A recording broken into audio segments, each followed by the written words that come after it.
Então, a partir de hoje, a gente vai trabalhar com desempenho. Esse é o nosso objetivo. Okay? Então, tudo que vocês viram até agora, vocês viram no sentido de funcionar e a gente precisa fazer ficar mais fácil.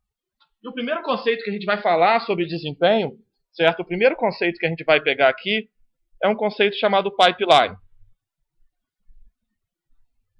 A ideia geral do pipeline é a gente tenta fazer analogia em quebrar uma determinada tarefa grande que você quer fazer em pedaços.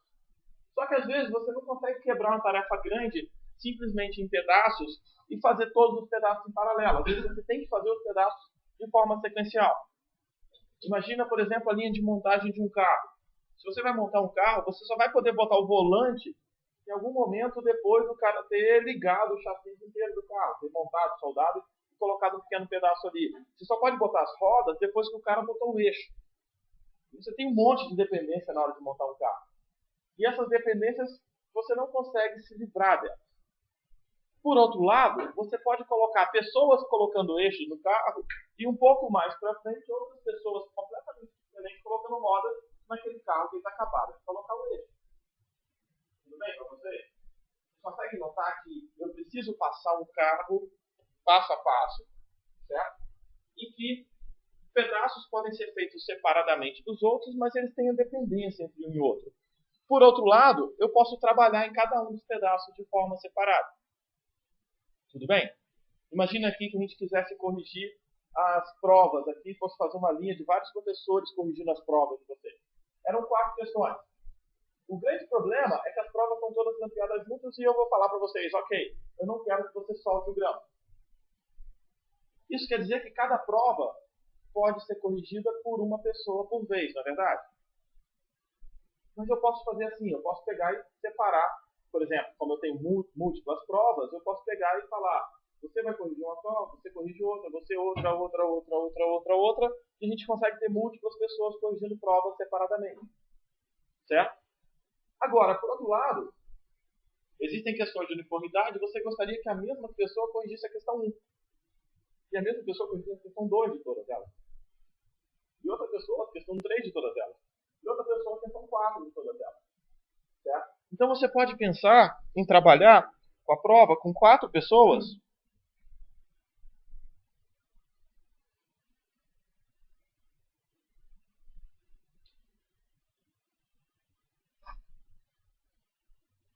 Quatro pessoas diferentes, como vocês podem notar. Certo? E a primeira pessoa vai corrigir a questão 1. A segunda vai corrigir a questão 2. A terceira vai corrigir a questão 3. E a quarta vai corrigir a questão 4. Certo? Tudo bem? É possível você pensar nisso? Agora, é possível que as pessoas todas corrijam a mesma prova? Já que eu falei que eu não posso tirar o grão. Oi? Na mesma prova? Ao mesmo tempo? Ao mesmo tempo não dá. Mas na mesma prova dá? Como é que você faz? Oi? Cada um corrige a questão. Como é que você faz então? Para quem você dá a prova primeiro? Oi? Pode, qualquer um, mas vamos começar do Q1, já que está no canto esquerdo, né? Tudo bem? Então você pega uma prova aqui. Você pega uma prova e passa para esse cara. O que ele faz? Corrige a questão 1. Depois, o que ele faz? Depois que ele terminou de corrigir a questão 1. Ele vai passar a prova para o segundo. Certo? E o que ele fica fazendo ali, depois que ele terminou de passar essa prova para o segundo? Ele não pode pegar outra prova? Pode. Então ele pode vir aqui e pegar. Ele já pegou a prova 1, agora ele vai pegar a prova 2. Ele pode fazer isso? Certo? Pode fazer isso? Tudo bem? Pode fazer isso aqui? Ele pode pegar a prova 2? Enquanto esse cara aqui está na prova 1? E quando o segundo termina de corrigir a prova 1? Oi? Ele passa para o terceiro. E quando o terceiro termina de corrigir a prova 1?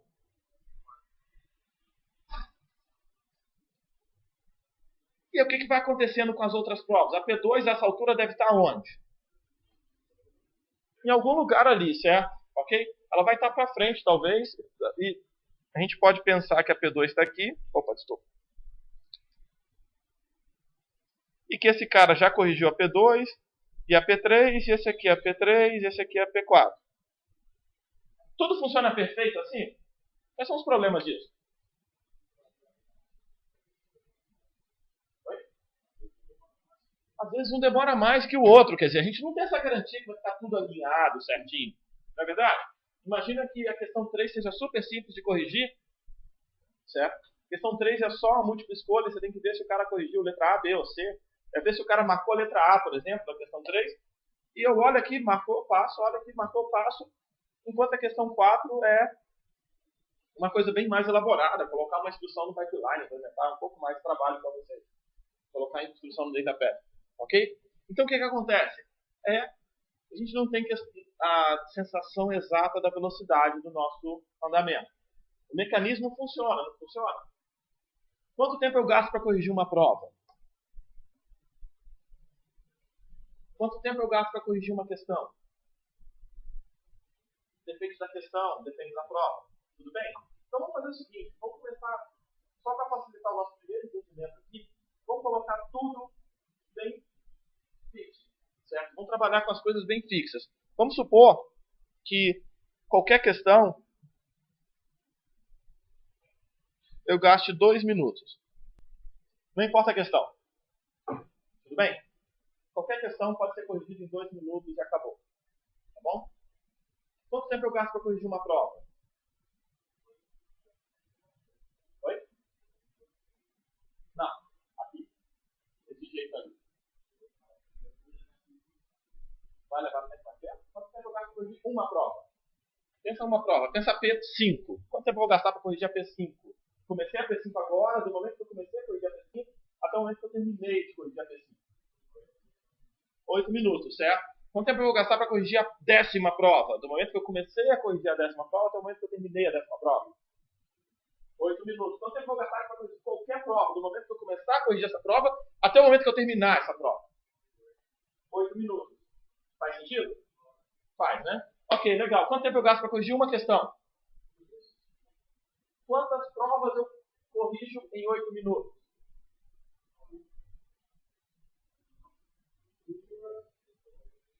Uma prova. Eu só tenho 8 minutos, eu só consigo corrigir uma prova. Quantas provas eu corrijo em 10 minutos? Hein? A primeira que passou e depois, 2 minutos depois, eu consigo corrigir mais uma. Terminar de corrigir mais uma? Então, vou mudar a pergunta para vocês agora. Certo? De quanto em quanto tempo eu consigo terminar de corrigir uma prova? De 2 em 2 minutos, não é verdade? Mas quanto tempo eu gasto para corrigir uma prova? 8 minutos. Onde é que está o minuto aí? Eu tenho 4 pessoas aqui, elas estão corrigindo num ritmo constante, certo? Cada uma corrigindo uma questão, vai corrigindo num ritmo constante, e eu consegui quebrar a minha prova em 4 pedaços. Tudo bem? Quanto tempo eu gasto para corrigir 1000 provas?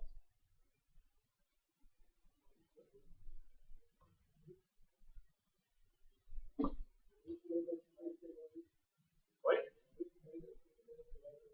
Não escutei? 1000 provas. 8 mais 999 vezes 2. Quanto é essa? Pode explicar melhor para gente? Vocês conseguem chegar nesse número? 8 mais 999 vezes 2. Então, vou anotar aqui embaixo. 8 mais 999 vezes 2. Que dá? 2006. Por que isso? Vamos lá, quem entendeu essa conta? Quem não tem a menor ideia desse número que apareceu aqui? Tem 1000 provas. Como é que apareceu 999 aqui, né? Como é que apareceu 999?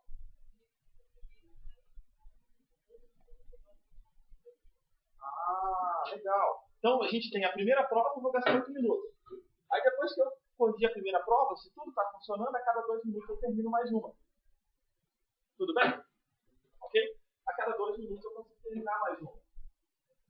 Certo? E aí a gente faz então, sobram 999 provas, vezes 2. Tudo bem?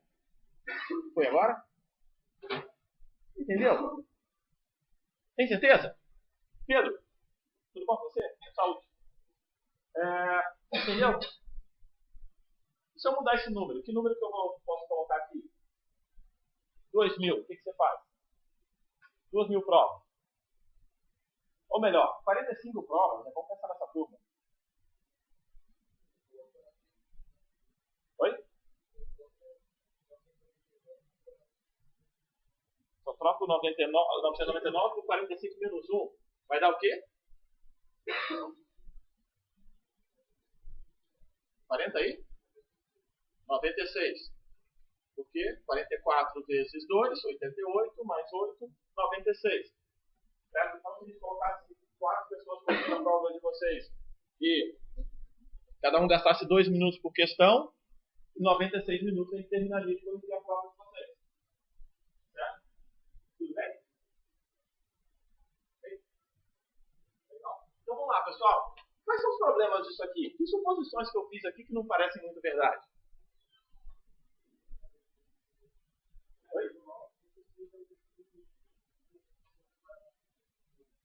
Todo mundo tem que ter o mesmo tamanho, não é verdade? Todo mundo tem que gastar o mesmo tamanho. Agora vamos fazer uma variação, então. A gente está falando que gasta 2 minutos. Vamos fazer isso aqui, olha. Esse cara, essa questão é a mais difícil de todas. Ele gasta 3 minutos. E agora? O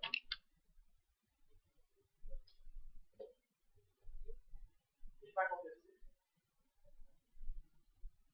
Aquela questão 3 é a mais difícil de todas e ele gasta 3 minutos.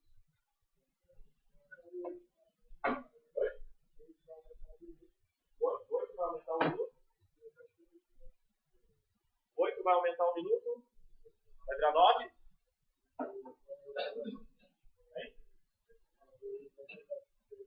2 vai trocar por 3 aqui embaixo. A gente vai trocar 2 por 3 aqui. Vamos lá. Faz assim, ó. Pega com a pessoa que está do seu lado e me bota a fórmula aqui embaixo. São novamente 1000 provas, mas agora a gente trocou o Q3 por 3 minutos. Vamos lá? Pega com a pessoa que está do seu lado ou atrás.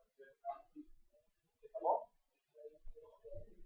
Eu quero que você me dê o tempo e como você chegou nesse tempo. Pensa nisso. Conversa com a pessoa do lado. Certo? Sugestão para vocês: faça para 1, para 2, para 3, para 4, para 1000. Certo? Ok?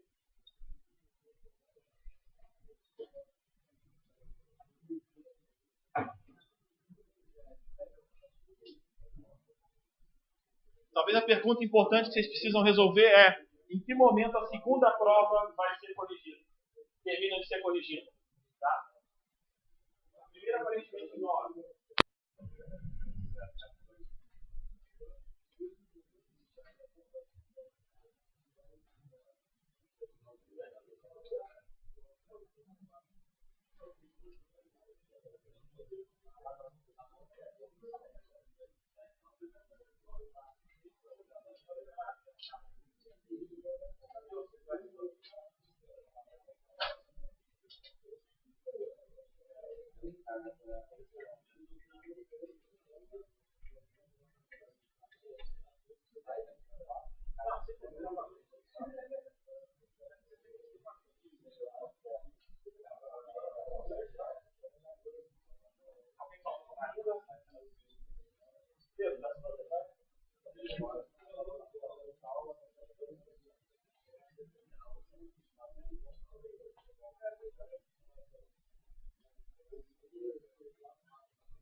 A gente termina de corrigir a P1.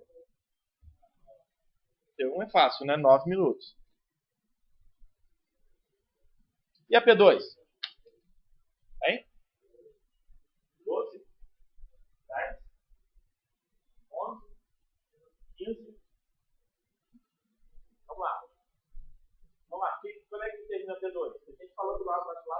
é 12? Grupos aqui. 12? Alguém fala que é 11? Mas olha bem, a última aqui eu só gasto 2 minutos na última, não? Mas tem um gargalo, né? Então a gente vai gastar 12 aqui. Como é que vai ser a nossa fórmula? Hein? Como é que vai ser a nossa fórmula? Família?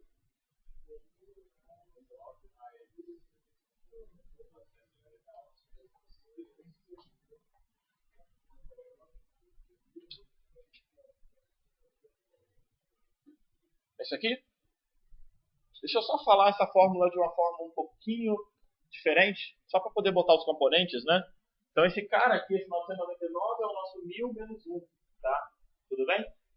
Ok? Ele é o 1000 menos 1, só para poder ficar mais claro na cabeça de vocês. O elemento aqui do meio é o 1000 menos 1. Esse aqui é o tempo para fazer o primeiro, 1000 menos 1, vezes o tempo para terminar mais 1, ok? E a cada vez eu termino lá. Tudo bem, Flávio? Legal. E aí? Adiantou então ter um cara só mais lento? O que aconteceu com todo o meu processo? Ficou mais lento, né? Todo ele, né? Então a gente vira aqui e faz o seguinte, olha, vamos mudar esse cara. Esse cara aqui, a gente descobriu que a questão 3 tinha a letra A e a letra B. E que de alguma forma dava para ser corrigida quase que independente.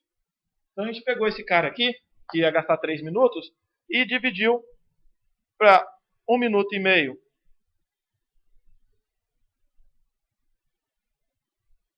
Para cada uma. E a gente veio aqui e botou um ajudante para ele do lado. Tudo bem? O que a gente fez agora? Quanto tempo eu gasto para corrigir uma prova inteira? 8 ou 9? 9. 9 minutos eu gasto para corrigir uma prova inteira. Certo? E aí, o que acontece agora? Quanto tempo eu gasto para corrigir 1000 provas? Oi?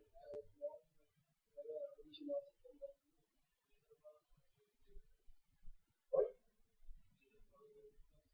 2,5? Oi? 8,5? Não, eu quebrei aquele 3 em 2 de 1,5. Separadamente.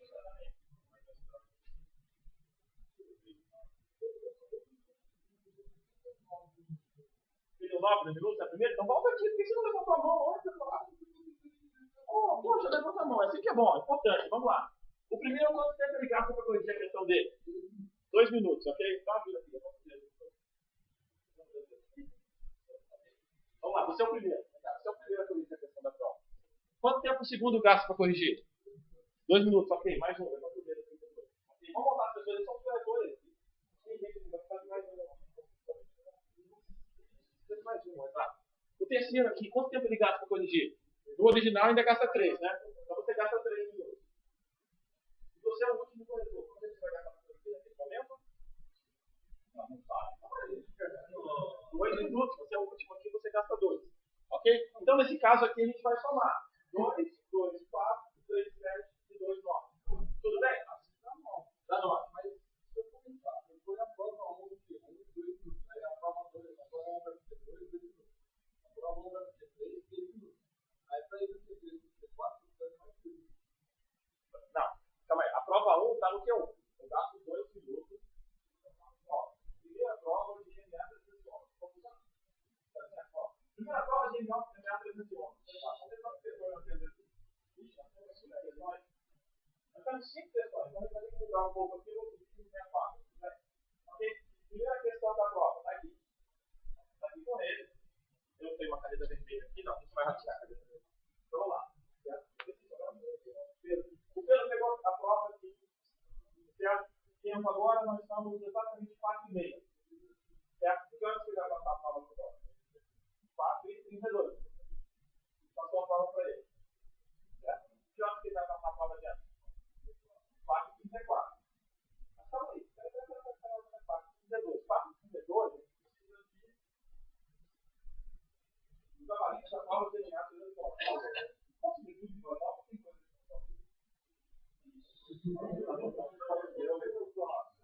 Ok? 4h32. Ó, momento 4h32. O que nós temos aqui agora, gente? A segunda questão sendo corrigida, tudo bem? E a primeira questão só sendo coisas aqui. Tudo bem? Tá bom? Essa é a segunda prova. Agora, isso aqui vai mudar. 4,34. Né? 4,5 tá aqui. 4,32 vai ter que fazer para cá. Certo? Essa foi a então tá. 4,34, as coisas passam para frente. Certo? Tudo bem? Eu quero uma coisa que vai passar. Então, esse aqui, 4,34. Esse é o momento 4,34, não é? Quanto tempo você vai gastar para fazer uma questão? 3 minutos. Quanto tempo você vai gastar? 2. Quanto tempo você vai gastar? 4,36. O que vai acontecer? Você pode jogar para esse ano? Não pode. Vai ser no canto. Você pode passar para ele? Pode. Eu estou entendendo aqui, né? Ok? Você quer mais uma coisa. O que acontece agora? 4,37. O que você fez? Olha, não vai fazer? Pega a primeira prova e passa para ele. E aí o que você faz? Vamos fazer certo? O que acontece agora? 4,38. O que nós podemos fazer? O que você pode fazer em 4,38? Nossa a filha dele aqui, tá vendo? Ok? 4,38. O que você faz? Passa para ele. Tá vendo? Olha, faz essa prova.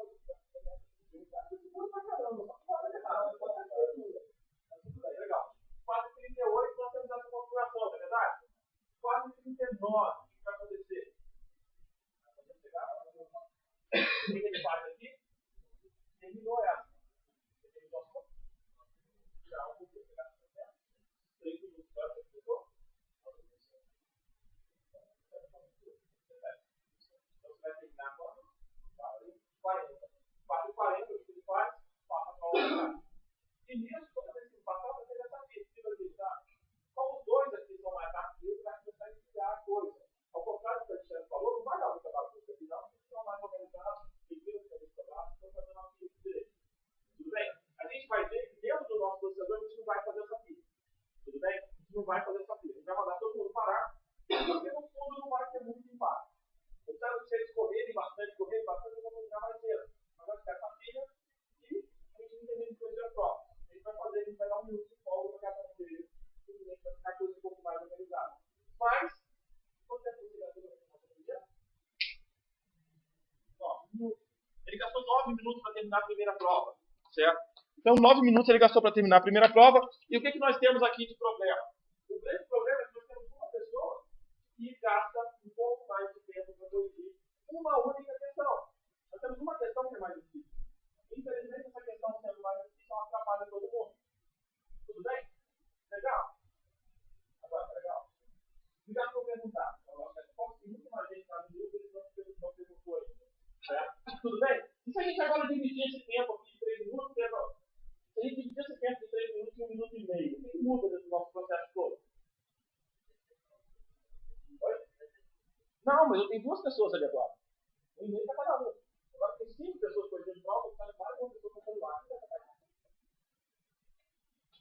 Eu voluntário já não tinha nem pedir, olha que legal.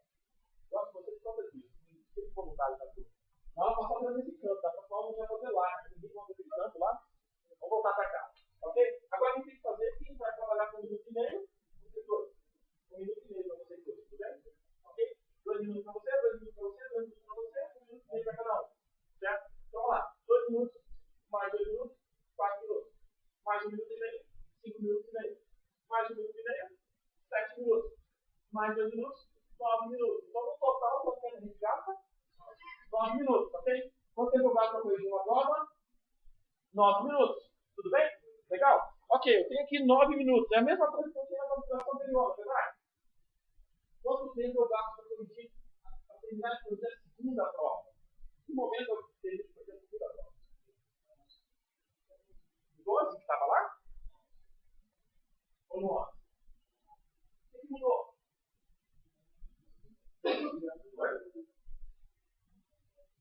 O gargalo diminuiu. O gargalo aqui, ó. Não vou falar o nosso não é o gargalo. Ele é o gargalo, está simulando o gargalo aqui, certo? Ok? E ele diminuiu o tempo dele. Ele chamou um amigo dele para corrigir a prova de 1 minuto e meio para cada um. Certo? Agora vamos mudar um pouquinho esse gargalo, certo? Vamos supor que a letra A, a gente gastasse 2 minutos, a letra B a gente gastasse 1 minuto só. Tudo bem? Então aqui você gasta 2 minutos, você gasta 1 minuto. Quanto tempo foi? Certo? Então o que acontece agora? Quanto tempo a gente gasta para corrigir tudo? 9 minutos. Quanto tempo a gente gasta para terminar a segunda prova? 11. O que aconteceu? Oi? Exatamente. O Gargalo continuou com 2 minutos. O Gargalo foi 2 minutos agora, certo? Ok. Você tem um amigo na sala? Não, vou botar aqui com você. Vou chamar uma amigo lá fora. Pedro, você tem que falou. Pode ir aquele aqui. Pode ser? Mais um? Está lá atrás. Vai estar marcado. Não. Então, lá. O Pedro está aqui.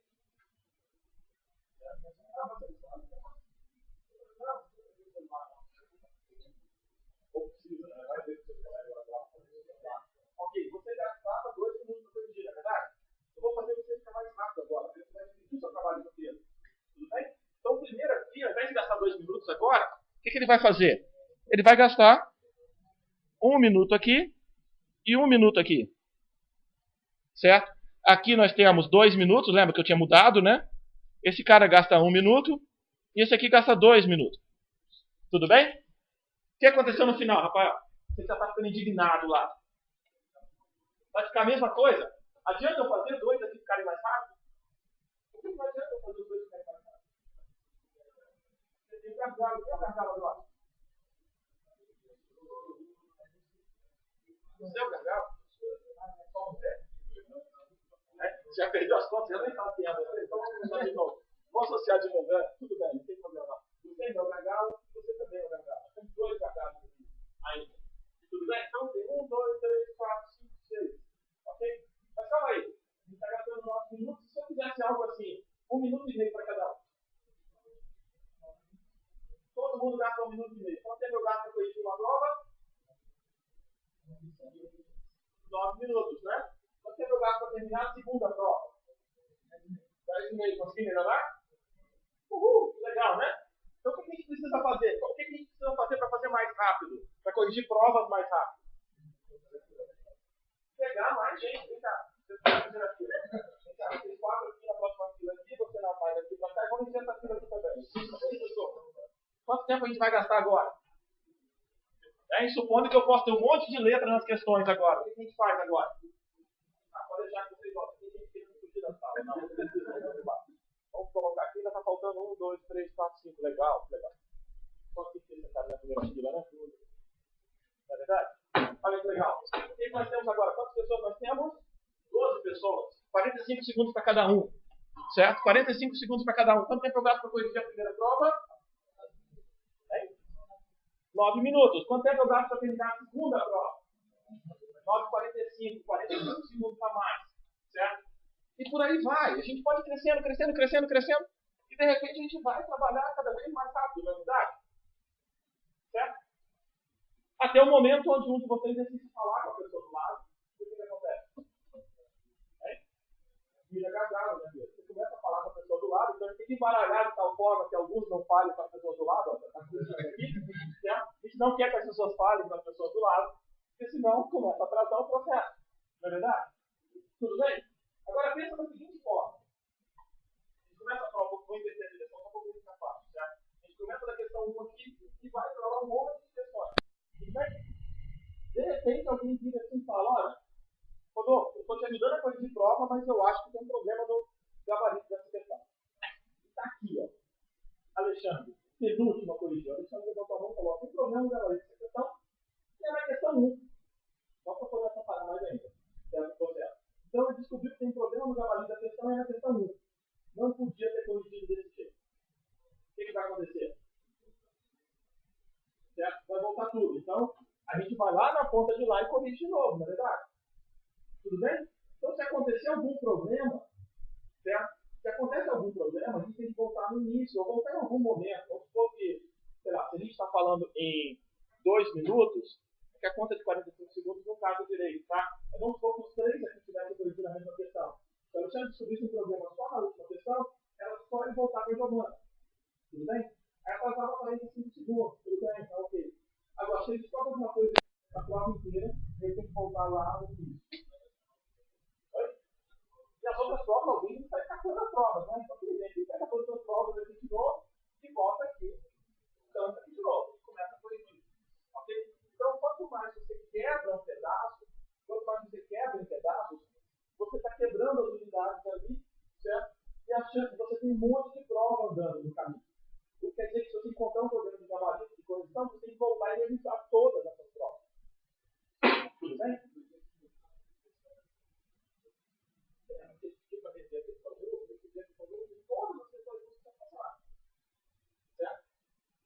Se ele foi afetado na última questão pela questão 1, sei lá o que aconteceu, né? Vai que eu tenho que fazer as outras coisas? Eu não sei ainda, certo? E tem que descobrir o que é ela, certo? Se ele ao corrigir a última questão e descobrir o problema na 1, por quê? Ou ele estava desglosando a questão 1, ou algum resultado da questão 1 afetou a questão 4. Pelo menos a 1 e a 4 não tem que corrigir. Será que tem que corrigir a 2 e a 3? Não sei. Poderia ser pouco, tá bom? Então ele tem que voltar e corrigir, certo? Eu estou falando isso para vocês porque isso é algo que aconteceu. Sabia? Agora vamos deixar de falar de prova. Muito obrigado a vocês aqui, nossos colegas que vieram aqui para frente hoje, pela coragem. Na próxima aula, vocês aí na cima vão ter comigo. Até que no momento que eu posso tentar sentar aqui na primeira fila do dia. Certo? Ok? Então vamos lá. Isso aí aconteceu no nosso processador. Pessoal, ao contrário do que a gente está pensando aqui, o que eu estou falando para vocês não tem muito a ver com prova só. O que eu estou falando com vocês tem a ver com questão de um conceito de pipeline, de linha de produção.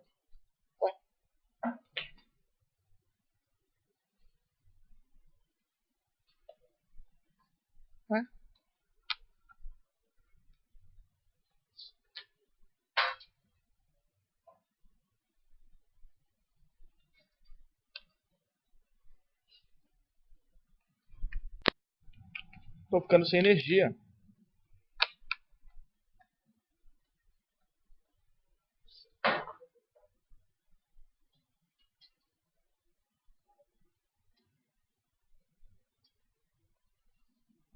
O carregador não está carregando. Alguém tem alguma coisa com tomada aqui só para testar isso aqui, aparelho? Carregador de celular, alguma coisa? Rápido, só para ligar aqui para ver se está funcionando. Ou se o problema é o meu carregador. Não, não serve. Tem que ser daquela tomada.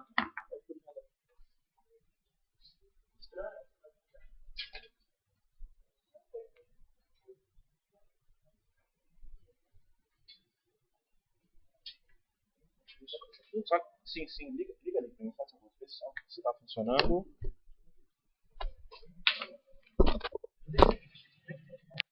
Aqui, ó, essa pilha aqui.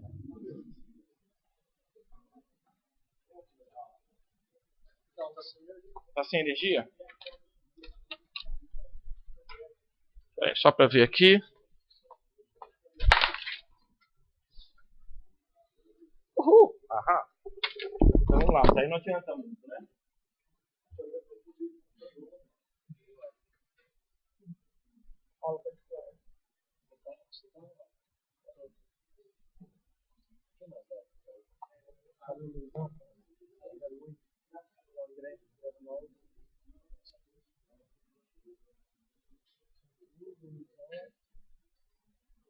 Meu chefe é.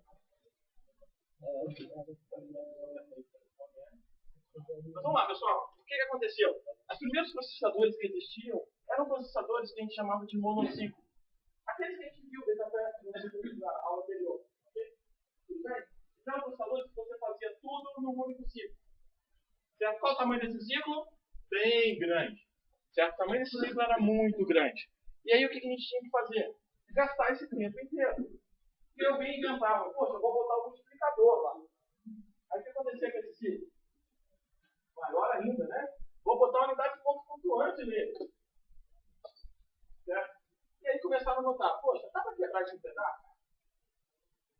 Vou tentar, né? Aí foram começando a ideia de pipeline. A ideia de pipeline depende da nossa capacidade de detectar um pedaço de uma instrução. Ou seja, vamos pensar no primeiro pedaço. A primeira coisa que você faz com a instrução é o quê? Pega o PC e manda para a memória. Depende da instrução? Não. Olha que legal. Então a gente pode pegar alguém assim, já pode voltar também para o lugar. Tudo bem? Então, a primeira pessoa vai chegar aqui no primeiro estágio do pipeline, no primeiro pedaço do pipeline, sempre pega a instrução.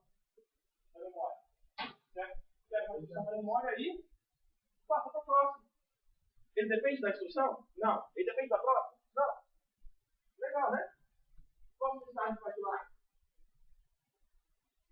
A gente vai lá e lê os sintetizadores. Olha que legal. Eu posso ler os sintetizadores dele e posso codificar a instrução. Posso preparar o controle dele inteiro. Certo? Depende da instrução? Depende. Mas eu consigo fazer só esse pedaço, não é verdade? E a gente vai quebrando a instrução em vários pedaços. Essa é a ideia. A gente vai quebrar as instruções do Linux em 5 pedaços. Na hora que eu conseguir programar para vocês, certo? Eu queria resolver para a gente, eu faço. Meu notebook carrega aqui, mas agora ele está perdendo toda a energia, não está funcionando a régua lá. Pode ir, tá bom? Oi? Então, o que a gente vai fazer? A gente vai quebrar a nossa instrução do Linux em 5 pedaços. Certo? Se a gente quebrar em 5 pedaços, cada pedaço puder ser feito em 10 segundos, quanto tempo a gente dá para fazer uma função? 50. Certo? A gente usa uma distribuição bem uniforme. Legal pra gente, né? E o que aconteceu na história dos processadores? A gente começou com processadores de 5 estágios, 6 estágios, 7 estágios. Por que a gente quer aumentar o número de estágios do pipeline?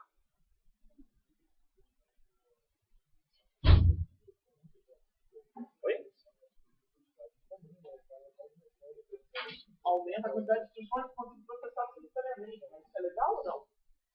Você viu que encontrou um monte de provas aqui no caminho, alguém descobriu o problema, o que aconteceu? Ele está com uma fila imensa e vem lá pro canto. Isso é legal? Hein?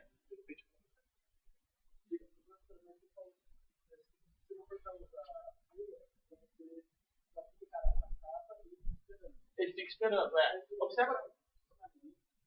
Observa que o efeito final é o mesmo, né? Notou? Porque você vai ter que esperar naquele grandão, não vai? Certo? Imagina, ele estava aqui com 3 minutos, não é verdade? Se ele estava com 3 minutos, o outro poderia enfileirar tudo aqui, ou esperar 3 minutos também. Não é verdade? Ou esperar mais 3 minutos, porque pode ficar 2 minutos fazendo alguma coisa, 1 minuto de braço cruzado. Está pronta a prova do outro. 2 minutos corrigindo, 1 minuto tomando água. 2 minutos corrigindo, 1 minuto tomando café. 2 minutos corrigindo, até ele encontrar coisa para fazer durante 1 minuto. Ele ainda consegue manter o ritmo do caminho crítico. Se ele consegue manter o ritmo do caminho crítico, que é quem está ditando o tempo, ele está resolvendo no final ao mesmo tempo. Não é verdade? Ele não vai conseguir terminar tão mais cedo assim. Suponha que eu falo assim, só pode sair dessa sala depois que todo mundo terminar de corrigir as provas. Então ele precisa terminar junto. Okay? Então, quem faz mais rápido acaba não conseguindo tirar tanto proveito.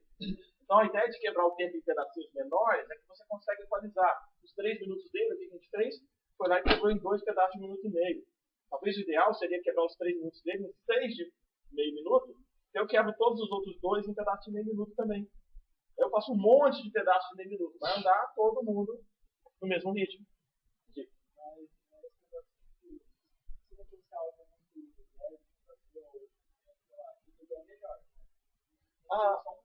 No final, será que vai ser melhor? Você vai sempre ficar preso no mais lento. Certo? E a fila, observa que a questão da fila aí é o seguinte: se ele é o mais lento e esse é o mais rápido, a fila vai crescer infinitamente. Então não há tamanho de fila que dê conta no longo prazo, entendeu? Não vai existir um tamanho de fila que vai dar conta, porque ele está mais lento e o outro está demorando mais. Está chegando coisa aqui mais rápido que ele dá conta. Então não importa a fila, ela vai continuar enchendo, até aumentar a fatura, porque você vai ter um limite físico dela, e aí você vai ter que mandar os outros parar. Então a diferença aqui nesse caso é que você precisa de uma fila um pouquinho maior ou um pouquinho menor e não vai fazer tanta diferença para você. Tá? Então nesse sentido, a fila para aqui não vai ajudar tanto. No caso da prova, quer dizer, os primeiros poderiam ir embora sozinhos, né? Poderiam terminar o trabalho dele e ir embora. Ok, parece interessante para eles que existe uma fila, ou que eles possam empilhar as provas aqui. Mas vamos supor que existe aquela coisa de, volta na primeira questão e corrija. Eles vão ter que esperar até o final. Certo? Inclusive, o nosso colega, depois do gargalo, está com 2 minutos aqui, ele fica trabalhando 2 minutos, 1 minuto esperando. 2 minutos, 1 minuto esperando. 2 minutos, 1 minuto esperando. Ele não consegue variar. Certo? Tudo bem? Ok, senhor. Bom, então vamos lá. Vamos dar um pouquinho mais para frente. Isso aconteceu bastante em processadores. Certo? Isso aconteceu bastante em processadores. E os processadores começaram a olhar, os fabricantes de processadores, os projetistas de processadores, começaram a olhar bastante isso aí e decidiram cortar os ciclos em pedaços cada vez menores. Certo? Então a gente queria ciclos cada vez menores.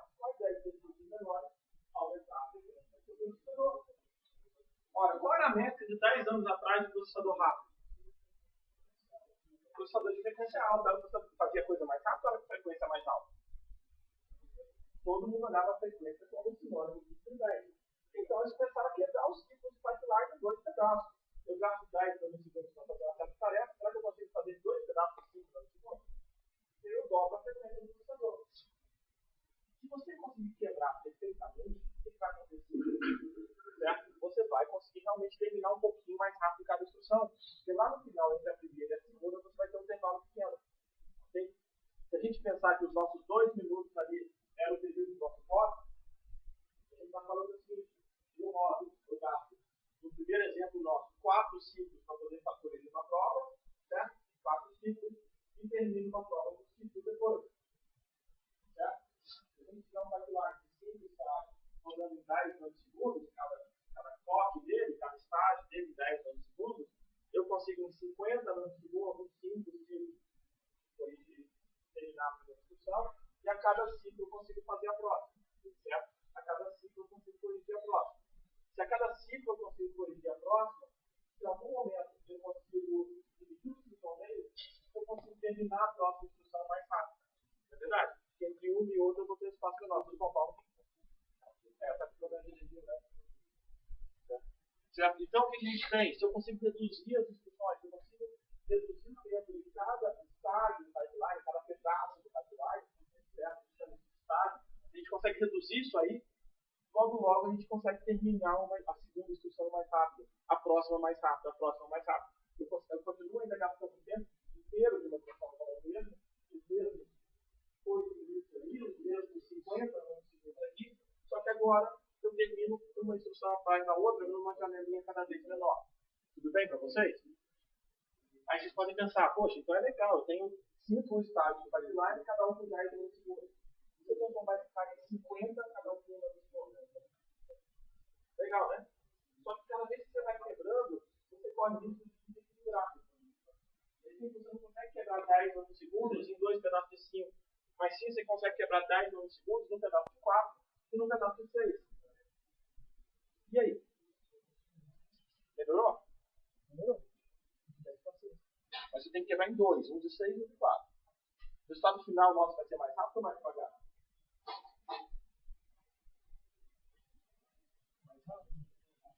Mais rápido. Sim ou não? Mais rápido. Mais rápido por quê? O gargalo era 10 ficou 6. O gargalo era 10 e o gargalo agora ficou 6. Mas ele vai ser quanto mais rápido? Vai eu conseguir mexer total bruscamente no resultado ou vou ter que mexer um pouquinho só? Como é que a gente consegue mexer no resultado? Ok. Ninguém consegue fazer isso.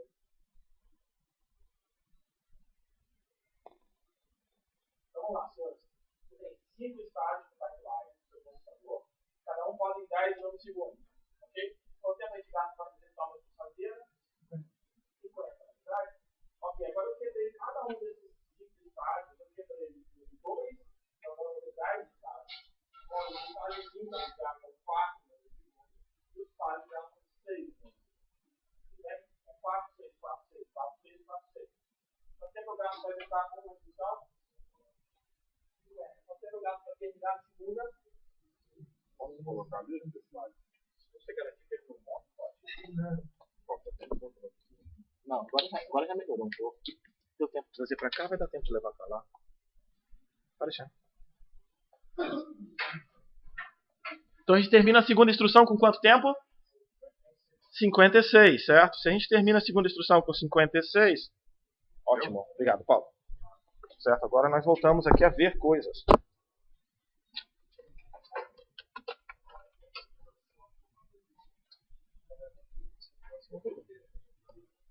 Então vamos lá. Então nós temos aqui, olha, eu tinha originalmente 5 vezes 10 nanosegundos, e agora eu tenho 5 vezes 4 nanosegundos mais 6 nanosegundos. O que significa que esse cara aqui era... Certo? Ok? Eram 5 aqui, de tamanhos, como vocês podem ver, idênticos, tá? Tudo bem? E agora a gente vai ter 10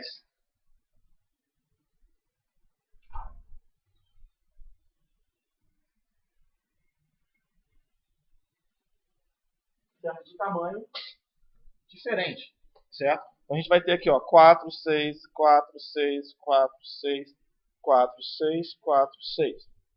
Tudo bem? O que aconteceu nesse outro caso aqui de baixo? A gente continua fazendo em 50 nanosegundos, não é verdade? Só que a próxima instrução a gente termina em 56. Então eu ganhei desempenho, não ganhei? Que legal. Agora vamos pensar o seguinte, a gente vai fazer uma conta um pouquinho diferente agora, só para pensar um pouco mais assintótico, certo? Isso quer dizer, você não vai rodar uma instrução, certo? Você vai rodar quantas instruções do seu processador? Milhões e milhões delas, não é verdade? Então, na hora que você pensar em 1 milhão de instruções, pensando nesse caso de cima aqui, certo? O que a gente teria? A gente teria os nossos 50 nanosegundos, né? Certo? Mais 999.999 vezes 10 nanosegundos. Não é verdade? O que deu isso aqui? Eu vou fazer essa conta um pouco diferente, tá? Eu vou fazer o seguinte, olha. Pensa, a gente está falando sempre em momento de terminar, só para facilitar para vocês, são 1 milhão de instruções terminando, certo? 1 milhão vezes 10 nanosegundos, mais 40 nanosegundos, tá? Só para poder fazer, eu troco essa equação aí de cima, são iguais, e fica mais fácil de fazer conta quando a gente quer fazer, tudo bem? Só para mostrar que a conta dá igual. Então a gente vai ter 1 milhão, quer dizer, no caso 10 milhões de nanosegundos, mais 40 nanosegundos, tá? 10 milhões e 40 nanosegundos. Certo? Então a gente vai ter 10 milhões e 40 nanosegundos, tudo bem? Ok? Originalmente, antes de a gente colocar a pipeline, quanto tempo eu gastava para executar uma instrução? Provavelmente os 50 nanosegundos, não é verdade? A gente dividiu direitinho? Certo? Então quanto tempo eu gastaria para executar 1 milhão de instruções? 50 mil nanosegundos. 50 nanosegundos. 50 milhões de nanosegundos, desculpa. É 1 milhão de instruções. Certo? 50 milhões de nanosegundos, não é verdade? Qual foi o meu ganho de desempenho? Oi? 5 vezes, né? Assintoticamente dá 5 vezes, certo? Quando você vai rodar um tempão, você deu 5 vezes. Então eu quebrei 5 estágios, eu fiz uma execução, eu quebrei 5 estágios de pipeline, certo? Os estágios são exatamente do mesmo tamanho. O que aconteceu? A gente teve um ganho de 5. Tudo bem? Faça a mesma coisa para a conta de baixo. O que vai acontecer? 1 milhão de instruções. Só que esse caso aqui não é equilibrado, né?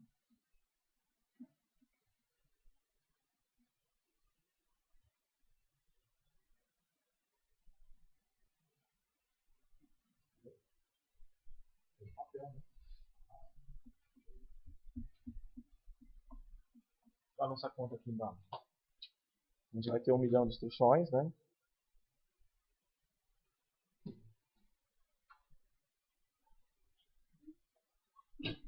Vezes 6. Mais quanto? Oi?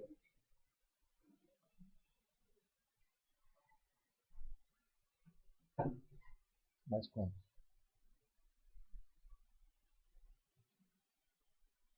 44? É isso?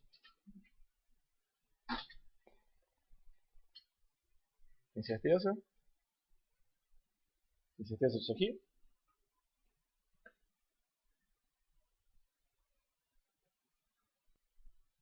É isso? Então, nesse caso aqui, olha bem. Você tem que andar cada um desses caras aqui. Ele vai terminar em 50 nanosegundos e a próxima instrução termina quantos nanosegundos para frente? 6 para frente, né? Certo? Tudo bem? A conta vai dar os 44?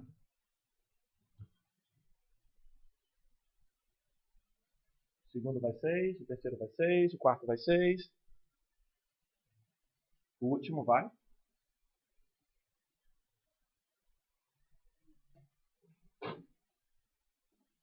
A gente está afetando só o lado de cá, na verdade. Só mostrar aqui. A gente está afetando só esse lado. 6 nanosegundos veio para cá e a gente conseguiu fazer a conta correta dele. Bom, quanto dá esse tempo aqui? Quer dizer, esse cara aqui era aproximadamente 10 milhões de nanosegundos. E esse daqui?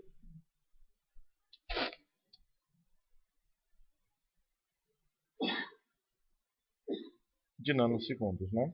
Então ele ficou mais rápido, sem a menor sombra de dúvidas, né? Ele ficou mais rápido. Mas ele ficou, agora tem 10 estágios de pipeline. Qual era o esperado nosso? Vai ficar 10 vezes mais rápido, não é? A gente não conseguiu ficar 10 vezes mais rápido porque a gente foi equilibrado.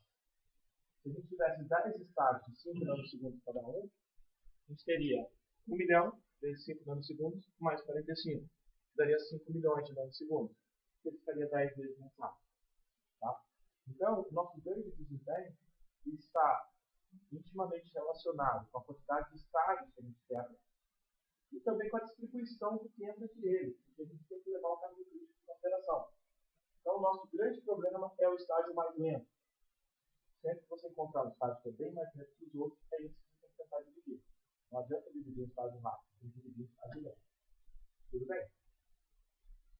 Tudo bem com vocês? Entenderam a ideia? Eduardo? Oi? Rafael? Direitinho? Ok. Senhores, alguma dúvida sobre isso? Certo? Isso aqui que é a ideia geral de pipeline. Vocês entenderam? A gente vai quebrar instruções em pedaços e executar essas instruções em pedaços no processador. Agora, o nosso grande desafio é conseguir achar pedaços independentes das instruções, ou altamente independentes, ou o mais independente possível, para conseguir trabalhar com isso. Vocês acreditam que isso é possível?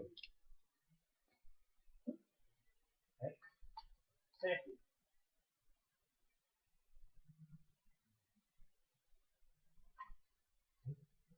Não. Não, tudo bem. Não vai dar para quebrar. Então, você quebrou. Você sempre vai conseguir quebrar. Vou botar em 5 pedaços.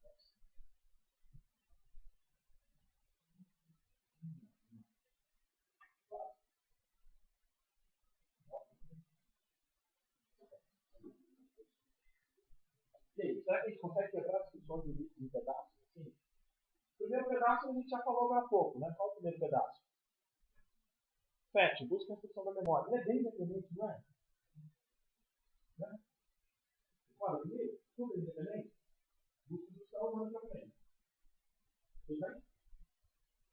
E qual é o pedaço?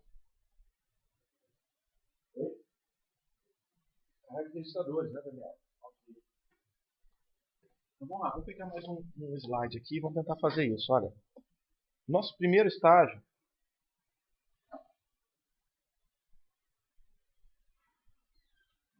certo? O nosso primeiro estágio é Instruction Fetch. Só vou falar dele agora, tudo bem? Ok? Então, nosso tempo vai andando, tá? Deixa eu fazer o estágio do negócio aqui para... A gente gosta de falar tempo aqui, né? Tudo bem? Então, nós temos as instruções aqui. Então, nós temos instruções aqui, ó. A primeira instrução é um add. A gente vai fazer o Instruction Fetch dela. Tudo bem? Tá bom? No próximo estágio, a gente vai fazer alguma outra coisa com ela, na verdade? No próximo unidade de tempo.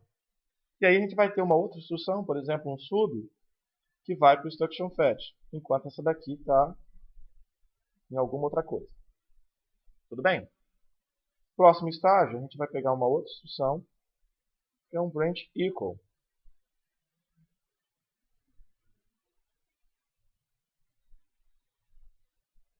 Tá vendo? A nossa questão de tempo, no fundo o tempo é o mesmo, né? Eu deveria ter feito ao contrário. Isso aqui é o Instruction Fetch aqui, no mesmo tempo, e o Instruction Fetch aqui.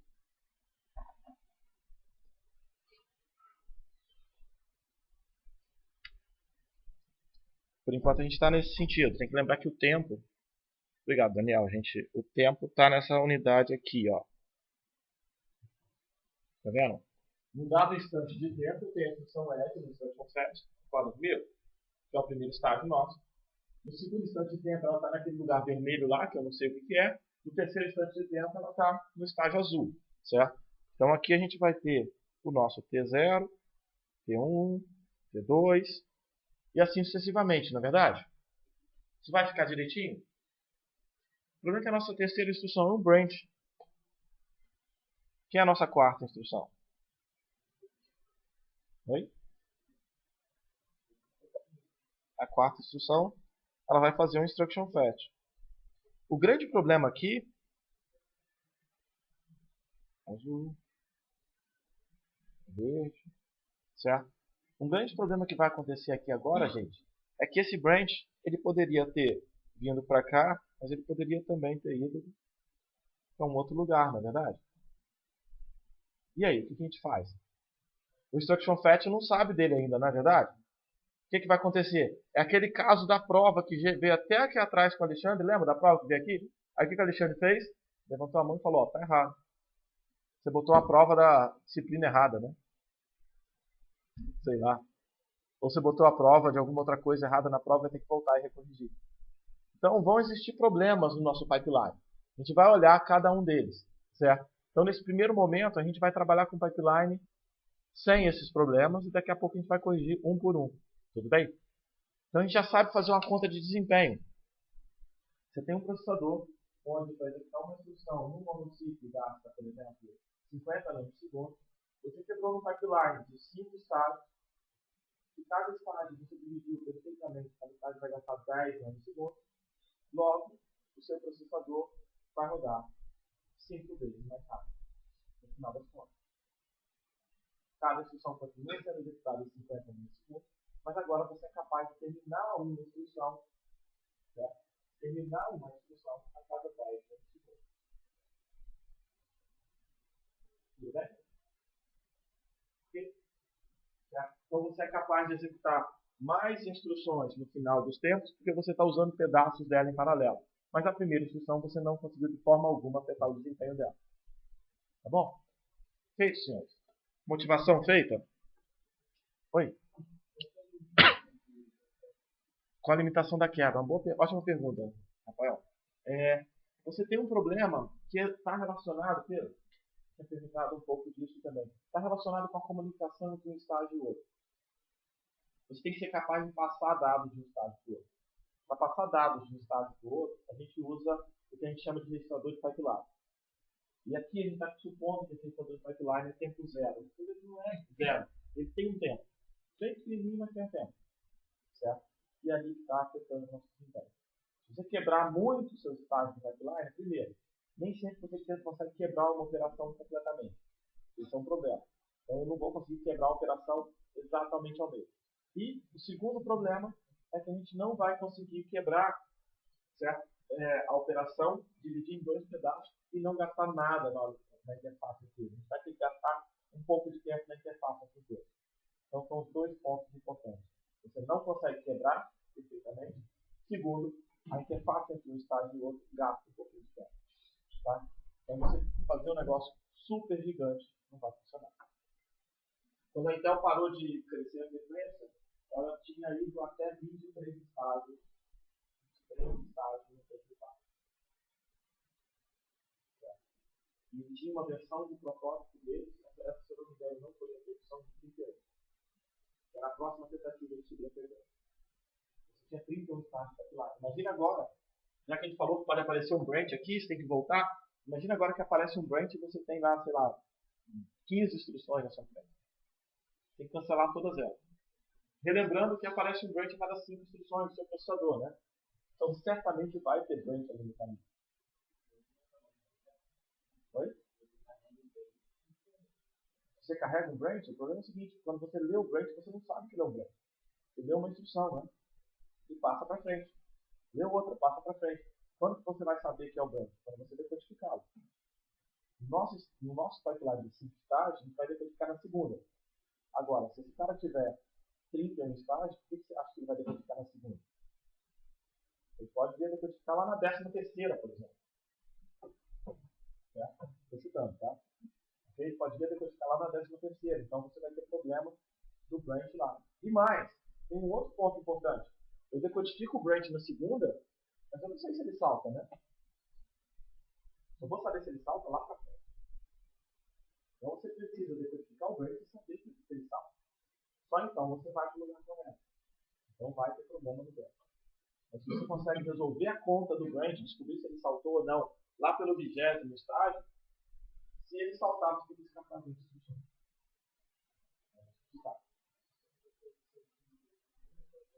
Oi? Hoje em dia é comum trabalhar com 13 a 16. Significativamente menos do que 31, né?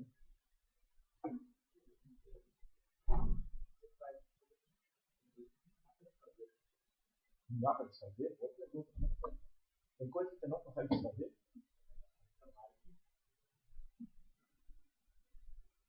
Por exemplo, se você tiver só escrita na memória, pode ser que você não faça escrita na memória. Tem um branch que você não vai fazer escrita na memória, espera um pouco. Existem mecanismos, hoje em dia, você consegue encontrar processadores que têm 200 instruções em execução, simultaneamente. O que significa isso? A gente tem mecanismo de pipeline, tem mecanismo de paralelismo, que a gente chama de superescalar, tem vários estágios que bloqueiam a execução para poder ficar esperando por um resultado. Por exemplo, você vai ler coisa da memória, demora muito, você fica numa fila. Aí aparecem as filas que o Pedro mencionou, certo? E isso tudo vai ter um monte de instruções no seu processador. Ainda assim, vale mais a pena você prender esse monte de instruções do que você ficar esperando uma. Qual o problema de esperar uma? Você teria que gastar 50 nanosegundos. Para todas. E na nova parte das vezes você consegue fazer algo melhor. Ok? Tudo bem, né? Ok? Ou não está convencido ainda? Faz sentido?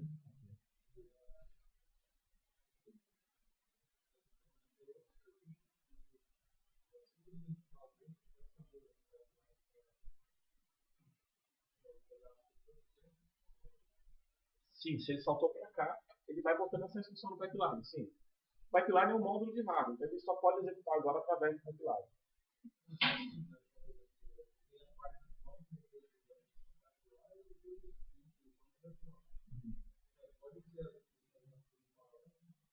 Ele não. Observa que ele só descobre que tem um branch lá no meio do pipeline. Vamos supor que no nosso processador, a gente vai descobrir que o branch é um branch que salta no quarto estágio. Significa que a gente não sabe para onde ele vai enquanto não chegar no quarto. Sabe? Enquanto estiver quase terminando o branch. Então, até o quarto estágio, você acha que só tem uma instrução. De repente, você vira, opa, é um branch. O que eu faço agora? Aí você tem problema. Então, você não consegue descobrir aqui, nesse momento, aqui, bota 2 simultâneos. Então, fica bem legal. Tem técnicas para fazer isso. A gente não vai falar delas agora, vai falar só na frente.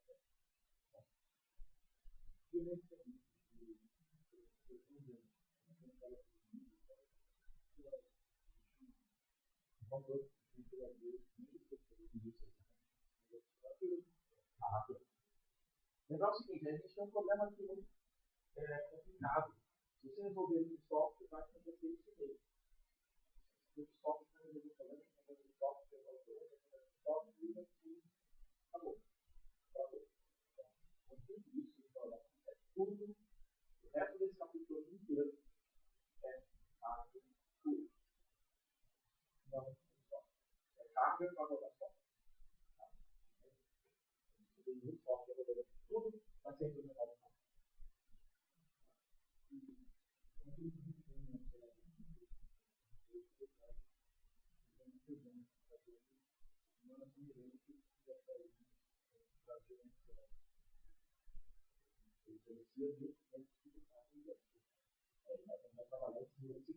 Mas eu concordo com você. Imagina o seguinte: toda vez que aparece uma instrução de branch, você finge que tem 4 instruções falsas para ficar esperando os 4.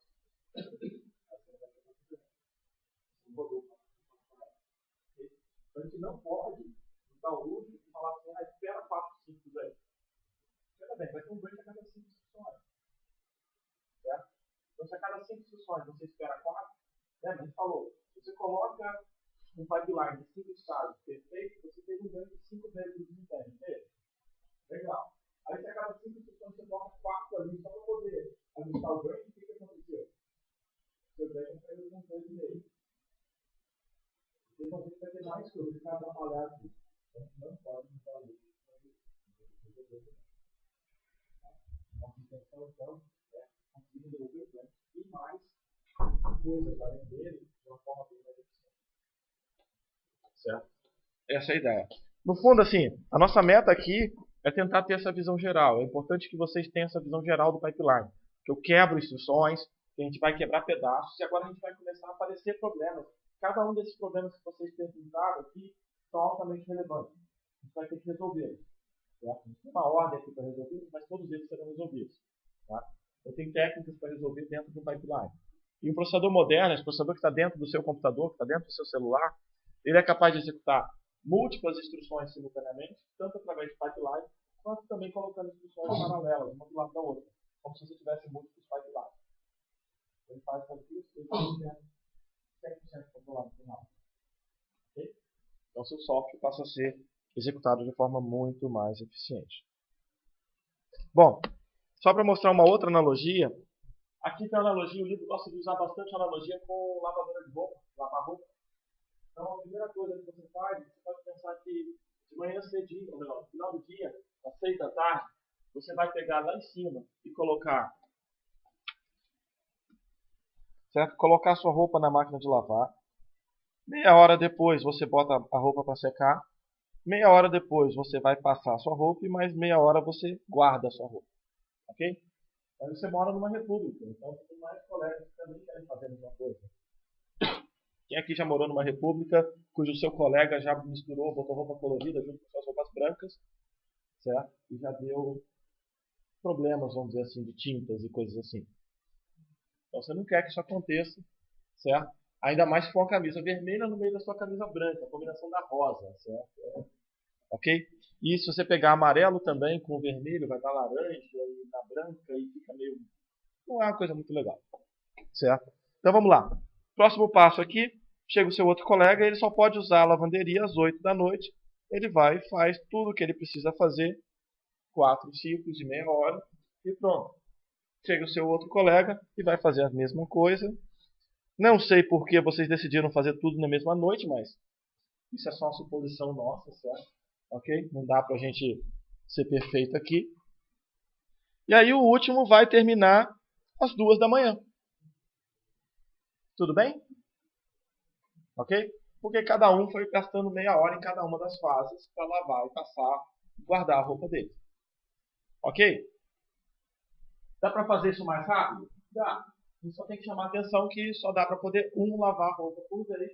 Legal. Só dá para secar a roupa por vez. Legal. Só dá para passar a roupa por vez. Legal. E só dá para guardar a roupa por vez.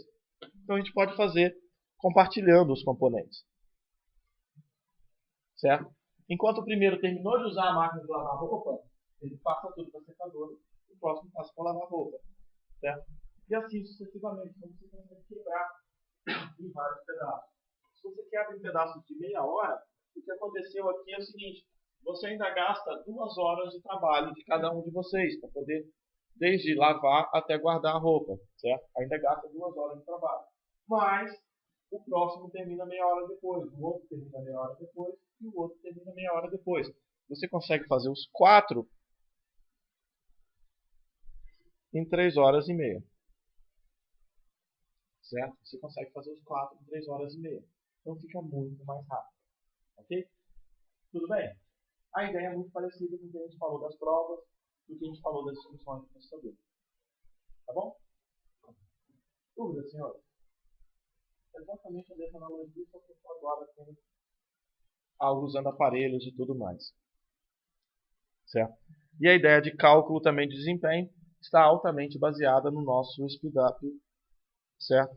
Se eu dividir em 4 pedaços, eu tenho potencialmente um ganho de 4 vezes. Vamos falar agora do MIPS. A ideia do MIPS geral é a gente quebrar instruções em 5 pedaços. Primeiro estágio, instruction fetch, então a gente vai ler instruções da memória, certo? O segundo pedaço é identificação da instrução, então a gente vai decodificar a instrução, certo? E ler os registradores. O terceiro pedaço é o de execução, a gente vai usar a LU dele nesse momento. O quarto pedaço é o pedaço da memória.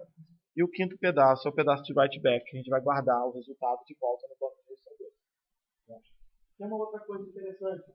Lembra daquela analogia da prova aqui? Imagina que uma das provas tivesse uma questão 2 em branco. Ela ia ser corrigida mais rápido?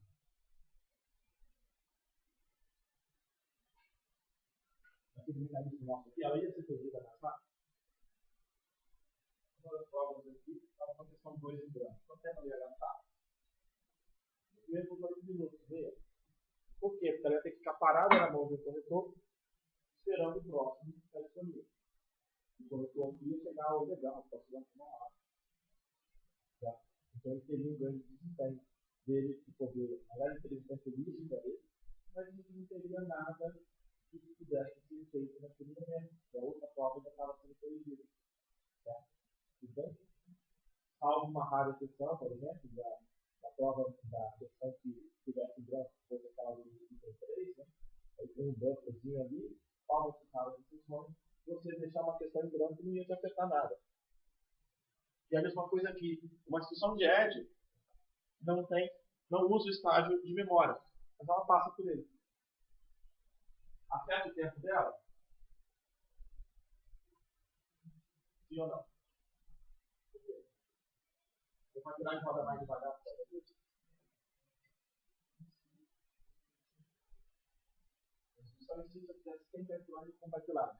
Aí você está querendo um processador que roda muito, você só não precisa todo mundo. Mas essa é uma pergunta muito interessante. A gente tem um processador que, para rodar uma instrução, ele seria mais rápido.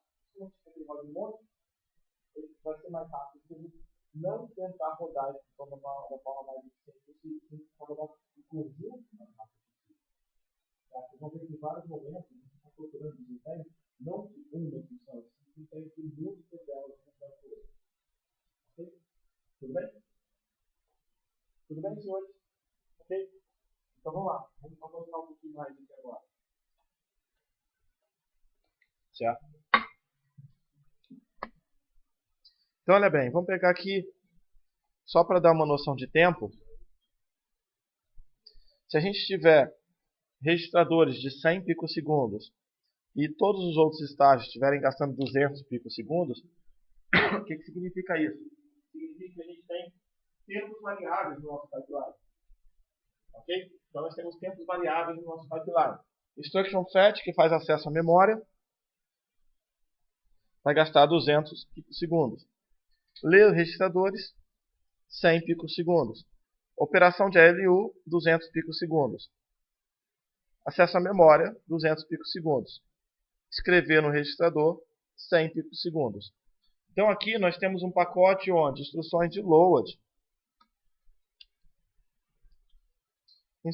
load gastam 800 picosegundos, instrução de store 700, uma instrução do tipo R 600 e um branch equal 500. Isso se eles fossem feitos separadamente, no monociclo. Mas aí não criava um processador que só sabe da instrução de branch equal, né? Então, se você fizesse uma operação monociclo aqui, um processador monociclo, ele teria que gastar um tempo mais lento, que é aquela de 800. Então, seu branch equal já virou 800 picosegundos, porque ele não consegue fazer nesse tempo visto que você tem as outras operações mais lentas. Tudo bem? Ok? Então, a gente vai pegar aqui e tentar descobrir o desempenho. Aqui nós temos, então, a instrução de load, que é a mais lenta de todas, gastando os 800 picosegundos. Se a gente for fazer um pipeline, nós temos que colocar o pipeline pensando no ciclo de tamanho igual. Né? Fosse um ciclo de tamanho igual. A gente já viu que colocar um ciclo menor, esse cara fica esperando, não é verdade? Então a gente vai alinhar esses ciclos no tamanho do maior. Então a gente está alinhando esse ciclo no tamanho de 200 picosegundos. Certo? Então esse ciclo aqui está sendo alinhado no tamanho de 200 picosegundos. Se a gente está alinhando esse ciclo no tamanho de 200 picosegundos, quanto tempo um load vai gastar?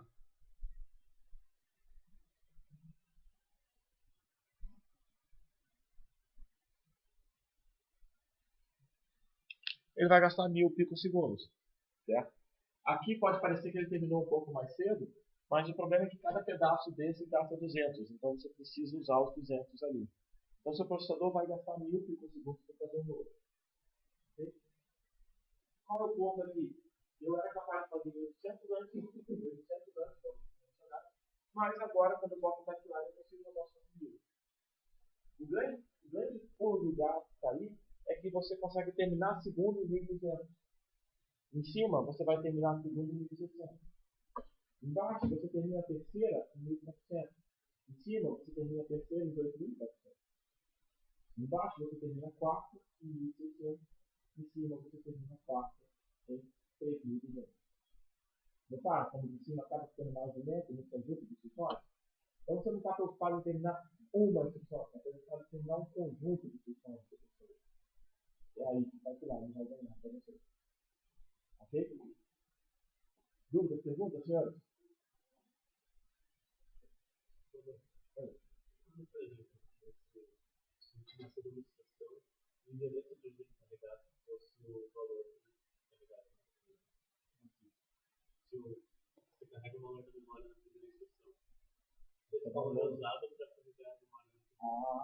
Que ainda não escreveu no seu. Ainda não escreveu. A gente vai começar a ver esse problema. Branch é um problema, dependência de dados é outro problema.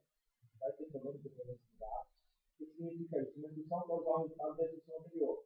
Se a lista demora, para somar A mais B mais C mais D, tem que fazer mais uma instrução. Você precisa copiar dados para o outro problema. A gente vai ter, a gente chama isso de problemas de pipeline, ou em inglês de hardware. Okay? Nós temos 3 tipos de hardware. 3 tipos de problemas, 3 categorias de problemas. Esse problema que o Alexandre falou é o problema de dados. Uma instrução quer usar o dado que é anterior dele. Só um detalhe conceitual aqui, pessoal, só para poder mostrar um pouquinho. Uma instrução que está nesse ponto aqui, no último estágio do pipeline, certo? Se a gente desenha um pipeline de verdade, você vai encontrar uma outra instrução aqui, é a instrução que vem depois dela. E a outra que vem depois está aqui. Quando a gente desenha na vertical, fica intuitivo de ver. Vai ter representações na horizontal que parece que está andando de trás para frente, certo? Mas a intuição, você tem que sempre olhar o tempo e ver para onde o eixo de tempo está andando, tá? Ok? Só para mostrar o desempenho. E aí tem uma coisa interessante. Rasa de dados, o problema relacionado a dados, significa que você tem uma instrução que vai guardar, por exemplo, o resultado no M1 e a próxima quer dizer no M1. Não tem tempo ainda dele guardar no resultado e não vai poder usar. Opa, próximo outro tipo de hardware é hardware de controle, é o branch. A gente acabou de falar do branch. A gente vai ter mais exemplos daqui a pouco. Hardware de controle é um outro problema que vai acontecer no também. Então, a instrução de salto, você só descobre isso bem mais tarde. Não pode, a gente descobre isso mais rápido possível. É hardware de dados para outro tipo de problema. E, por último, nós temos o tipo de hardware que é o hardware estrutural, que não vai acontecer nesse nosso pipeline. Estrutural, imagina o seguinte, é mais fácil dar o exemplo para vocês aquele sistema de tapa-roupa ali, certo? Ou mesmo da prova aqui. Vamos fazer o da prova aqui. Imagina que você só tem uma caneta vermelha. Você consegue corrigir a prova do jeito que você pensava? Se quiser usar a caneta vermelha, não vai dar, né?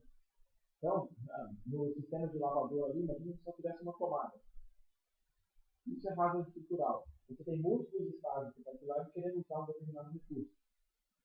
E aí você não pode usar, porque só um deles pode usar com os dois. No nosso pipeline, por exemplo, não vai ter hardware estrutural. Tá? Seria o terceiro problema que poderia acontecer. Okay? A gente não vai ter esse hardware estrutural. Tá? Tudo bem? Oi?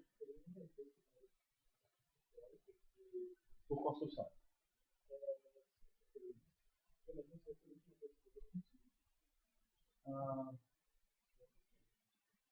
Não necessariamente. A gente vai ter hardware estrutural quando ele for mais elaborado. Certo? Então, quando ele for mais elaborado, a gente pode ter hardware estrutural. Por enquanto, a gente não vai ter. Certo? Ele é muito simples para ter hardware estrutural.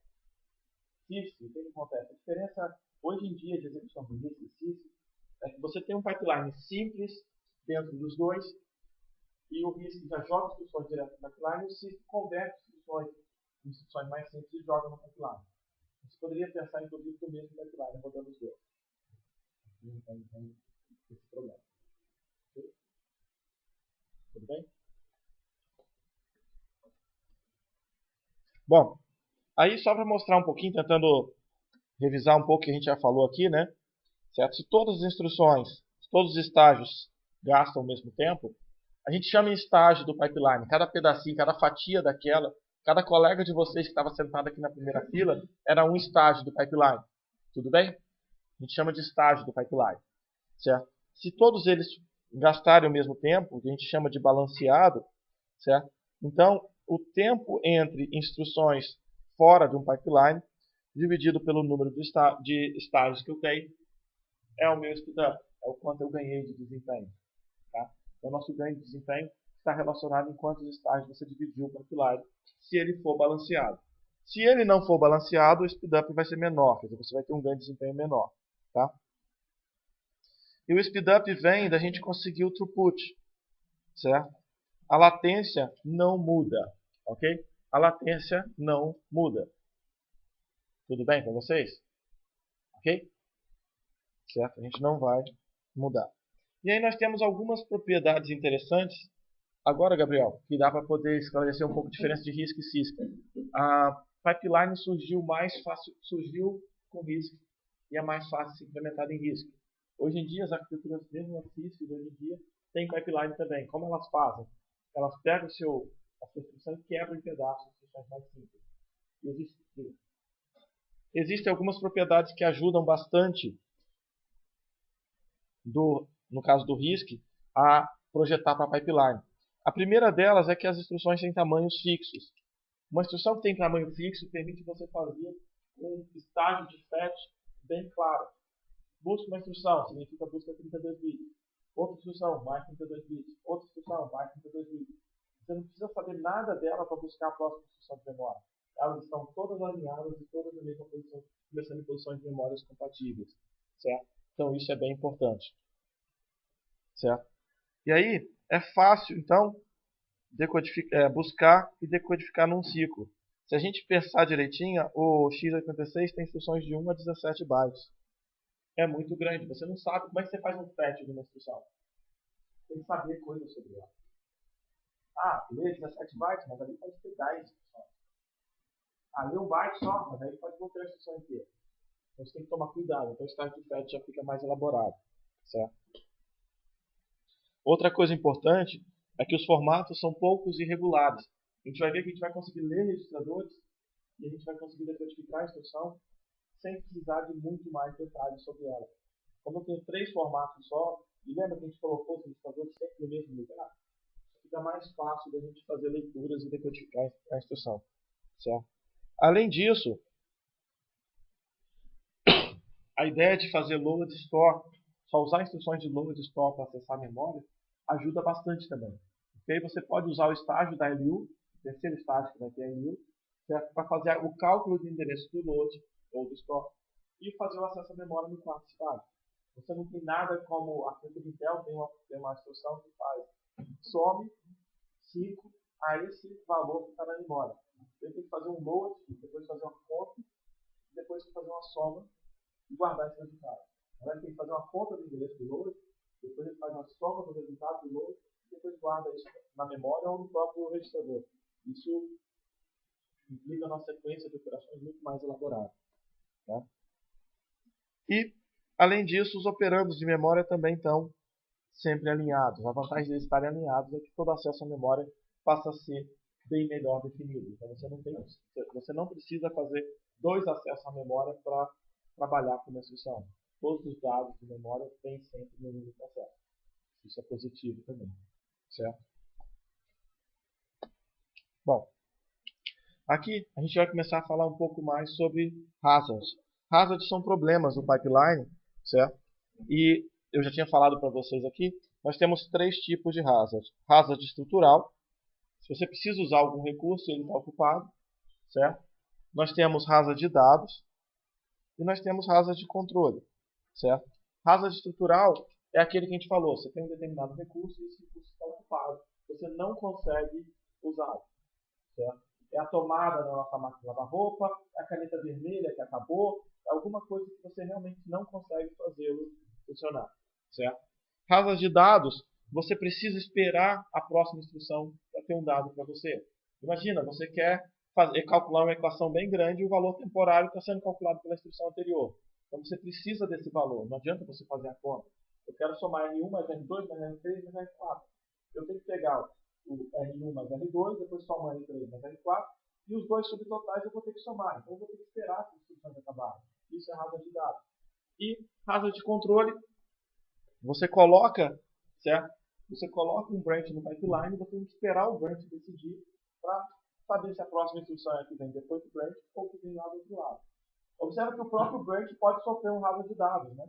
Você faz uma conta, quer fazer o branch dependendo dessa conta, então o branch pode sofrer uma dependência de dados, um hazard de dados, mas além desse hazard de dados, você ainda tem um hazard de controle depois dele. Tudo bem? Ok? Então essa é a ideia de hazard.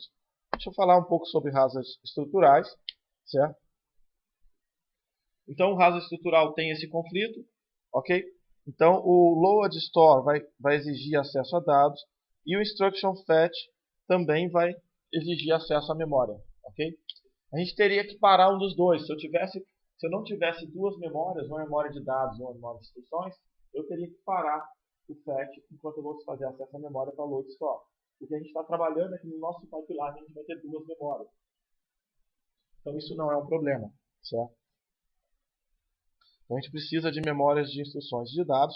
No fundo, o que a gente está falando é de cache, mas cache é assunto do próximo capítulo, então a gente pensa que são duas memórias separadas. Tá? É isso que a gente tem nesse momento. Então hazard estrutural não vai acontecer no MIPS.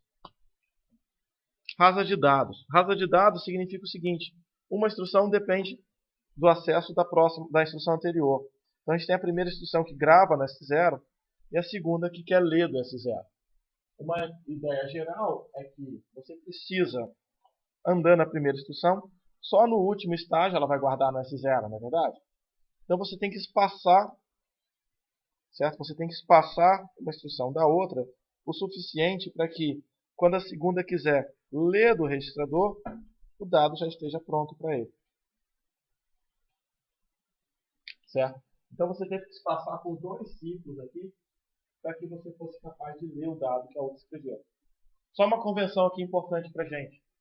A gente supõe que no mesmo ciclo você pode escrever no registrador e ler o valor novo. Notaram isso? Eu leio o valor que eu acabei de escrever naquele mesmo ciclo. Se eu tiver dois pedaços de pipeline, um escrevendo no banco de registrador e o outro lendo, eu leio o valor novo. Isso é uma convenção nossa. Isso é plausível de ser implementado, é assim que funciona. A ideia geral é que você tem tempo no caminho crítico de gravar no registrador e esse valor chegar no registrador de pipeline posteriormente. Certo? E aí a gente chama essa pausa aqui de dois ciclos de bolha. É um outro nome que a gente vai chamar. Então, se eu não consigo executar duas instruções em sequência, eu vou separá-las por bolha. Quem coloca essa bolha no pipeline? Hardware e software. Lembra? Todas as respostas de atores aqui hardware, esse capítulo é hardware. Sempre o hardware que vai fazer isso. Então o hardware coloca essa bolha. Então, olha bem, eu quero executar duas instruções. A gente sabe que o nosso pipeline é esperto e faz nosso código rodar 5 vezes mais rápido. Se a cada duas instruções que eu tenho dependência, eu preciso inserir duas bolhas para duas instruções, o que eu estou fazendo? Duplicando o tempo de execução. Estou perdendo, eu preciso inserir. Então, a gente vai ter que fazer coisas mais espertas aqui. Tá bom? A gente vai ter que trabalhar com esse cara de forma um pouco mais esperta. Agora vamos olhar um pouquinho mais. Vamos tentar olhar um pouquinho mais esse cara. Certo? Vamos tentar olhar um pouquinho mais esses dados. Certo? O que acontece aqui nesse IF? O que acontece no IF, Eduardo? Ele recupera um conjunto de bits que mais para frente vai virar um edge, não é verdade? Não é isso? Ok. O que acontece no ID? Aí ele descobre, opa, é um edge. Mas o que ele descobre? Ele lê o T0 e T1. Ele lê o T0 e T1. Então T0 e T1 estão aqui. Certo? Ok? E aí? O que acontece no EX? Então no fundo aqui, ó, Estão somados. E aí vai dar o quê? Rafael, fala um valor para T0 e um para T1. Hein? 31 para T0 e 1 para o T1. Muito ótimos valores. Certo?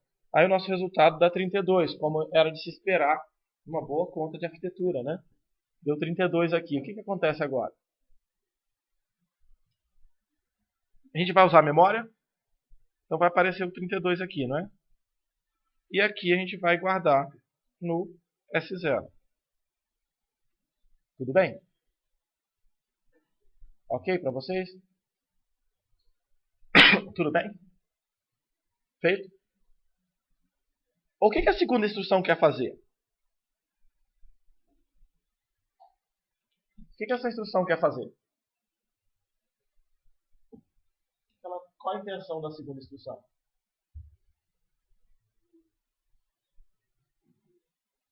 Mexer no valor para a primeira instrução que eu. Mexer, como é que é mexer? A partir de cair. De quanto? T3. Fala o valor para T3 para mim. Que valor qualquer? 16. Então o que a segunda instrução quer fazer? Qual a meta dela? Ela quer gravar 16 e 32, não é verdade? Como é que ela consegue fazer isso? Do jeito que está aqui, ela espera 2 ciclos, não é verdade? E ela pode continuar. Mas ela já tem esse cara aqui, né? Ela já sabe que esse cara aqui, o 16, ela já saberia, não é verdade? Ela precisa de quê? Ela precisa só do 32 daqui, não é verdade? Ela precisa desse 32. Não é verdade? Mas calma aí, quando que o 32 ficou pronto? Quando é que a gente terminou uma conta que deu 32? Hein? Quantos ciclos atrás? 2 ciclos, né? Certo? Então calma aí. Eu esperei 2 ciclos por alguma coisa que estava pronta 2 ciclos atrás. Coincidência, né? Notaram isso? A gente ficou parado 2 ciclos esperando alguma coisa que estava pronta 2 ciclos atrás só para ela ser escrita lá. Não é isso? Dá para fazer melhor? Dá para fazer melhor, né? Então vamos lá. A ideia geral é a gente usar uma técnica chamada forwarding, ou em alguns lugares também chamada de bypassing. Certo? A ideia geral é o seguinte: uma instrução ela não está querendo ler o registrador da outra, ela quer pegar o resultado da outra. Parece a mesma coisa, não parece? Mas não é a mesma coisa. Ela quer pegar o resultado da outra. Pegar o resultado da outra significa que eu posso pegar o 32 antes dele ser escrito no S0. Eu posso pegar o 32 antes de escrever no S0. Se a gente pode fazer isso, certo? A gente pode pegar o nosso 32 aqui, olha, e passá-lo aqui para baixo. Enquanto esse cara aqui vai pegar o 16 e o resultado dá 16. Então a gente não precisa esperar nada. Os 2 ciclos que eu esperei ali, certo? O 32 ainda não foi escrito aqui, certo? O 32 ainda vai passar.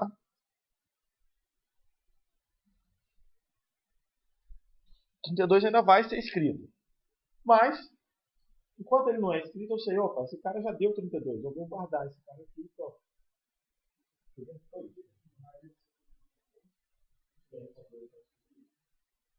Pensa assim, olha bem, vocês estão olhando ali e você quer saber que você precisa, sei lá, de 5 para passar numa dada prova. O professor foi lá, corrigiu a primeira questão, você tirou 2,5.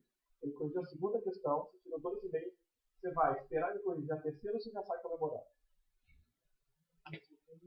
Não é verdade?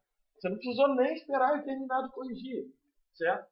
Ele pode corrigir a terceira e a quarta questão. Pode ser que sua nota suba, mas para você já foi suficiente já. É claro que você quer tirar uma nota maior ainda, mas você já corrigiu a primeira e a segunda questão, legal. Oi? Tem professor da nota negativa? Ah, legal, cara. Como é que ele faz? Explica. Hein?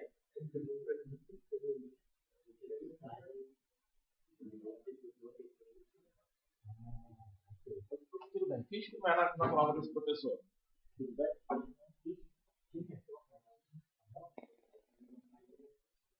Você não faz ideia.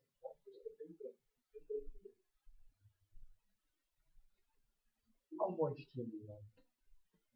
Não, você escreveu um negócio muito errado, o máximo que você faz é comigo ganha zero. Você escreveu alguma ideia legal, assim, está errada, mas está na direção certa, você já ganha. Você já viu a função dos testes, né? Bom, vamos lá. Então o que acontece aqui? Um resultado parcial aconteceu, certo? E você pega esse resultado parcial e coloca, aproveita o resultado parcial na próxima instrução. Faz sentido para vocês? Agora, só lembrando um pouquinho conceitual, tá, pessoal? Tempo está andando para cá. Lembra que eu falei para vocês que tem um negócio de tempo aqui que talvez confunda para você? Você não está avançando no tempo. Tempo é 600 aqui, tá vendo? Então a minha seta parece estar para frente, mas no fundo ela está para baixo. Eu não estou avançando no tempo. Eu estou pegando um valor de 600 e levando no mesmo tempo 600. Você não pode pegar esses 600 aqui. Você não pode pegar esses 600 e trazer para cá, muito menos para cá. Porque aí você estaria fazendo mudanças de tempo que a gente não quer. Tá? Então a gente precisa trabalhar com 600 chegando no 600. Tudo bem? Entenderam a ideia de forward? A gente vai implementar um pouco melhor isso depois e vai dar uma revisada ali. Mas a gente consegue, então, com forward, garantir que a gente resolva todos os nossos problemas. Certo? Certo, Rafael? O que você acha? Todos, todos, todos? Não, né? Senão não perguntaria todos, todos, todos. Só para a gente fechar o forward, então, certo? A gente tem um outro problema que é com load. Infelizmente, o resultado do load só fica pronto depois da memória. Então, se uma instrução depois do load quer usar o resultado do load, ela vai querer usar o resultado do load aqui. O resultado não vai ficar pronto aqui, o resultado vai ficar pronto aqui. Então, ela vai ter que esperar um ciclo para poder ler o resultado do load. Porque o load não fica pronto no terceiro estágio, o load fica pronto no quarto. Então, o load ficaria pronto aqui. A gente não consegue, então, passar esse valor, certo? Para a próxima instrução, a tempo dela usar, porque ela já chegou, o valor ficou aqui, eu não posso voltar no tempo. A gente não consegue fazer para baixo. Ok. Quer que você passe o valor? A gente vai ver daqui a pouco que é só um fio. Por quê? Porque eu estou na mesma unidade de tempo, eu não preciso de banco nem nada, é só passar o fio.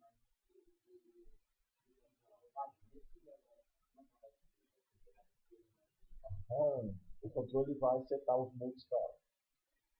O controle vai detectar qual modo de tentativa e vai setar esses modos para ela.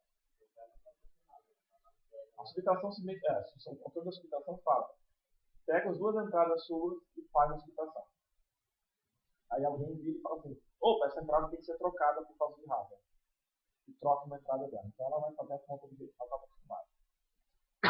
Tudo bem?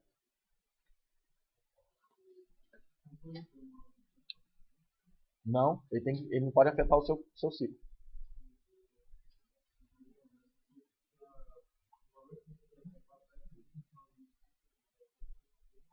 O que você faz? O valor que você quer sai quase no final do ciclo, é verdade. Mas se a gente pensar que ele sai quase no final do ciclo, espera acabar o ciclo. Faz isso no início do próximo. Porque você só precisa aqui do início do próximo, né?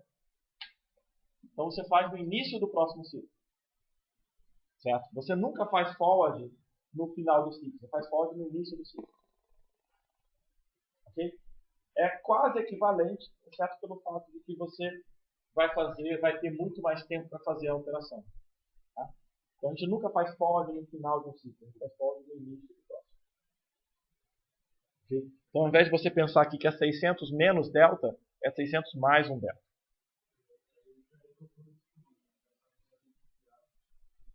Observa que ele deu, antes do delta, ele descobriu, opa, vai ter hazard.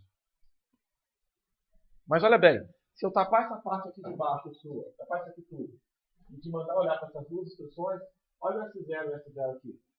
Então na hora que passa uma instrução de decodificação para você, na hora que decodifica a instrução, você vira, opa, eu usei S0.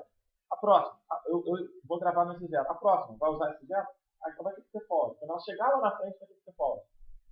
Então você já sabe, na hora que decodifica a instrução, os false vão acontecer lá na frente. Você já tem noção disso.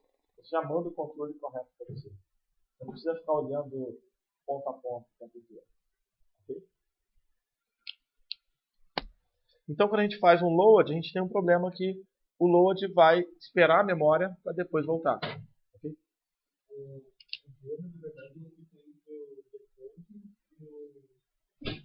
No fundo você tentou fazer o instruction fetch aqui. Você fez o instruction fetch aqui. Aí na hora que você deu um decode, ele virou, opa, não pode ficar aqui. Então ele insere a bolha aqui, puxando todo mundo para baixo. E faz o fetch de novo. No fundo não é verdade que ele faça o fetch, ele não vai lá na memória de novo, ele pega aquele cara lá e deixa ele lá. Tá? Ok? Faz a decodificação. Ele segura ele de decodificação. Então, no fundo pensa assim, não, pipeline. Ok? Eu poderia pegar aqui no pessoal coisa de fora e falar, ok, faça a prova final, você leva a sua coisa, posso fazer posso tentar alguma coisa aqui? Eu seguro esse cara, eu seguro esse cara, não pode passar para frente. Então, eu agora na prova que eu vou dar outra prova. Não tem prova para fazer isso. Então, eu vou tentar aqui e vou fazer essa matéria. Você não pode trocar por forma de solução. Sim, ele deve. Ele deve fazer isso. Olha o próximo slide nosso. Olha que legal. Certo? Então, se você tiver um montador esperto, um montador do esperto, ele inverte as instruções para evitar esse problema. Porque no caso do load, a gente não tem como corrigir. Então, o que ele vai fazer? Se a gente pensar nessa execução de código aqui, o código vai fazer A igual a B mais E, C igual a B mais F. Certo? Executar aquele código lá. A primeira versão dele está aqui. Você faz um load e usa o resultado na frente. Você faz outro load e usa o resultado na frente. Isso aqui vai ganhar uma bolha aqui no meio, isso aqui vai ganhar uma bolha aqui no meio. Eu estou no rádio, o rádio, puf, bota uma bolha no meio, né? A gente pode diferenciar. A gente pode fazer um load, tá vendo? E depois faz um outro load aqui, troca a ordem. Então faz os dois loads primeiro, certo? Aí na hora que esse cara aqui, essa terceira instrução aqui, que é o add, tentar executar, já deu uma instrução no meio do caminho, não deu? Aí, ó, legal, funcionou.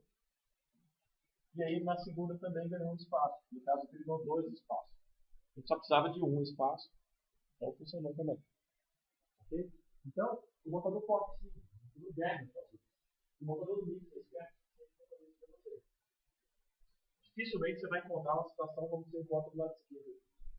Pode compilar código do mix, pode montar código do mix,